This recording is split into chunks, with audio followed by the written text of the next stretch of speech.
Sa mga katumana, so ayun, meron na naman tayong buyer ng 1 month old Decal Brown. 8 pieces, 8 heads daw yung kukunin ni sir. So ayun, kuha na tayo ng kahon para lalagyan ng mga sisig.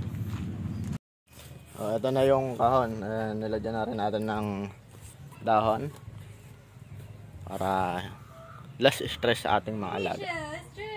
So ayun mga katumana, ito si sir, ano pa nga sir? Ayan, saan gasa ka tayo galing? Port layo pa na. So mag-aabil si sir ng 8 heads na Decal Brown. Para sir, kunin natin.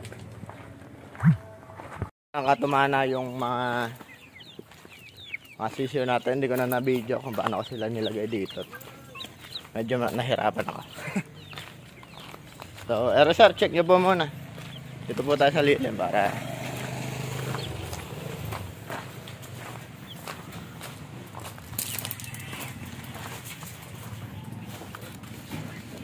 yan.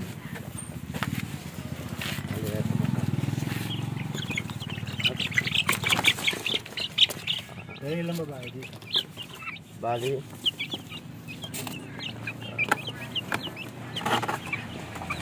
Bali meron siyang ito lalaki to. Ito sigurado, ito yan. Dalawa bali yung siguradong lalaki. And ito po medyo alanganing lalaki yung iba. Pero ito yung dalawa siguradong lalaki po. Alam po bang tandang na sanang gusto niya? Okay lang yung dalawa. Okay lang. Nagkasakit man siya, may isa pa. Apo. Totoo po yan. Kailangan talaga may reserva. Isa lang kasi wala. Hanap ulit. Bali 150 lang po isa sir. Nag-ano rin po ba kayo na gagamot ng mga vitamins? Meron naman po kayo? Meron naman din. Ayan. So, kailangan kasi pagkagaling ng biyahe, lalo mainit. Pahinga muna. Apo. Tapos lagyan sila ng electrolytes, tubig na may asukal or doon yung vitamin pro. Yung parang sugar, yung itim.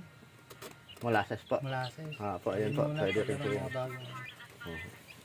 Gumagamit din po ba kayo ng mga vitamins na anong Vitamin Pro, yung yan. nila. Battle Cock ba ano? Ayun. Battle Cock user din sa sir. Malakas kasi yun. Apo. Saka mas tipid. Thank you so much. Binibili ko yung malaki na. Apo. Mas makakatibid. Apo. Kung may budget talaga, mas maganda po malaki na. Battle na. Makakatipid po. Okay na. Si sir pala ay isang sundalo. Saludo tayo sa lahat ng bayani ng ating bayan. Medyo napasarap ng kwentuhan namin ni sir, kaya medyo napatagal siya. Maraming salamat sir sa pag-avail. Ingat po kayo and God bless.